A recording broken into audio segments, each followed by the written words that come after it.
আসসালামু আলাইকুম। হাসান খালেদ বা সভাপতি বাংলাদেশ তৃণমূল পার্টি আপনাদের সাথে। দর্শক শ্রোতা, আজকে কথা বলবো ওই আমেরিকার সাথে মব বাহিনীর গোপন চুক্তি, যে বাণিজ্য চুক্তি করেছে সেটা নিয়ে। বাণিজ্য চুক্তি আমেরিকান সুপ্রিম কোর্ট ওদের যে ট্যারিফের, ট্রাম্প প্রশাসনের যে ট্যারিফ নিয়ে সমস্যা, সেটাকে বাতিল করে দিয়েছে।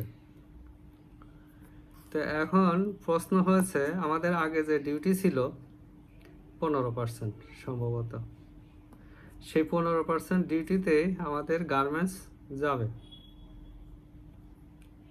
তো এই রিসিপ্রোকাল ট্যারিফ যেটা নিয়ে গোলমাল, ট্রাম্প ভয়ভীতি দেখায় একটা গোপন চুক্তি করাইছে, এনডিএ করাইছে, এটি নিয়েই গোলমালটা। তো এখন রিসিপ্রোকাল ট্যারিফ বাতিল করলেও এখন আমাদের চুক্তিটা কি বাতিল হবে না বলবৎ থাকবে, সেটাই হলো প্রশ্ন। ওই আমেরিকান সুপ্রিম কোর্টের আদেশ মোতাবেক হয়তো যে পারস্পরিক যে ট্যারিফটা, রিসিপ্রোকাল যে ট্যারিফটা, সেইটা হয়তো বাতিল হয়ে গেল, কিন্তু আমরা যে চুক্তি করেছি টোটাল চুক্তিটা কি বাতিল হবে কিনা, প্রশ্নটা হলো এইখানে। চুক্তির ভিতরে আরও অনেক সিস্টেম আছে, অনেক দফা আছে, যেগুলোতে আমাদের হাত পা বেঁধে ফেলছে। ওই বাণিজ্য চুক্তির ভিত্তিতে আমেরিকা আমাদের সাথে যা খুশি তাই করতে পারবে, কৃষিপণ্য নিতে বাধ্য করতে পারবে, তারপরে আপনার সামরিক অস্ত্রপাতি বিক্রিতে ক্রয় করতে বাধ্য করতে পারবে, মানে ওদের মনে যা চাবে। মোট কথা, আমরা তো ওই চুক্তির ফলে আমরা তো একেবারে দাসখত, ওটা তো চুক্তি বলে না, এটাকে দাসখত দিয়ে ফেলছি। ওইখানে এমন কিছু নাই যেটা বাকি আছে, আমরা ওর বাইরে যেতে পারবো। যেমন আমেরিকা গম বিক্রি করে, আমরা আরেকটা দেশ থেকে গম কিনতে পারবো না, মানে আমেরিকার প্রতিযোগী কোনো দেশের থেকে আমরা কোনো একটা দানা কিনতে পারবো না। তো এই ছিল অবস্থাটা। টেক্সটাইলের বিষয়ে এটা শুভঙ্করে ফাঁকি। যদি ওদের দেশ থেকে আমরা তুলা এনে এক্সপোর্ট করি, তাহলে ওই রিসিপ্রোকাল ট্যারিফ যে 19% ছিল সেটা শূন্য হতো।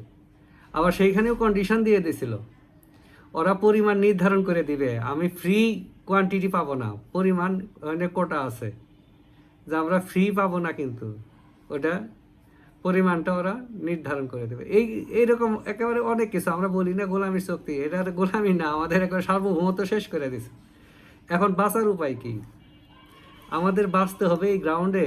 নতুন সরকারের কাছে আমার বাংলাদেশ তৃণমূল পার্টির পরামর্শ হইল এই অন্তর্বর্তী সরকারের বিদেশের সাথে চুক্তি করার কোনো ক্ষমতা নাই।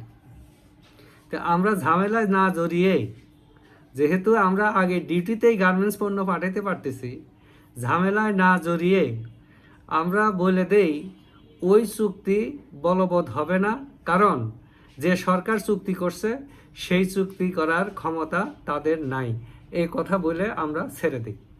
তাহলে আমরা কিন্তু বেঁচে যাব। আমরা কারণ আমেরিকার সাথে বার্গেইন করা আমাদের সম্ভব না, ওরা যেটা বলবে আমাদের তাই করতে হবে, সেটা আমরা দেখতেছি।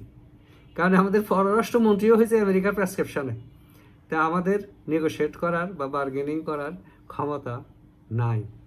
এখন একটাই পদ্ধতি আছে ওই ইস্যুতে, যে এই সরকারের কোনো চুক্তি করার ক্ষমতা ছিল না বা এখতিয়ার ছিল না, বিদায় এই চুক্তিটাকে গ্রহণ করা যাচ্ছে না। তবে নতুন সরকার দ্বিপাক্ষিক আলোচনার মাধ্যমে ব্যবসা বাণিজ্য এগিয়ে নেওয়ার স্বার্থে যে কোনো আলোচনা করে সিদ্ধান্ত নিবে, পারস্পরিক সমঝোতার ভিত্তিতে স্বাস্থ্য সংশ্লিষ্ট বিষয়ে সিদ্ধান্ত নিবে। এছাড়া আমি কিন্তু বুঝতেছি না। আমরা দেখলাম বাণিজ্য সচিব বলছে যে ওই আমেরিকার সুপ্রিম কোর্টের আদেশের পরে আর এটার কার্যকারিতা নাই, কিন্তু এটাকে নিশ্চিত করা যাচ্ছে না। শুধুমাত্র ওই এক লাইন রিসিপ্রোকাল ট্যারিফ নিয়ে চুক্তিটা হয় নাই। চুক্তিতে আরও অনেক কিছু আছে, কারণ ওইগুলো আমাকে ধরবে। ওইগুলো ধরবে, কারণ ট্রাম্প প্রশাসনের উপরে আমেরিকাই বিরক্ত। ঠিক আছে, আমাদেরকে সতর্ক হতে হবে। আমাদের বাঁচার একটাই পথ, যে যেভাবেই ব্যাখ্যা বিশ্লেষণ করুক দিক। ফার্স্ট কথা হইল, ওই মব সরকার ছিল অবৈধ। অবৈধ সরকারের চুক্তি করার কোনো ক্ষমতা ছিল না, এখতিয়ার ছিল না, তাই জনগণ এই চুক্তি গ্রহণ করছে না। ভবিষ্যতে আমরা দ্বিপাক্ষিক আলোচনার মাধ্যমে, সমঝোতার মাধ্যমে, পারস্পরিক স্বার্থ সংশ্লিষ্ট বিষয়ে বা স্বার্থ নিশ্চিত করে আমরা আবার চুক্তি করব ইনশাল্লাহ। এই কথা বলে আমরা আপাতত বাঁচি।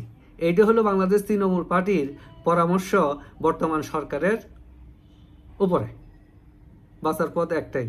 কাজে বাংলাদেশ তৃণমূল পার্টি আশা করে সরকার পরামর্শটা বিবেচনা করবে। যে যেখানেই থাকি সুস্থ থাকি, নিরাপদ থাকি। ধন্যবাদ সকলকে।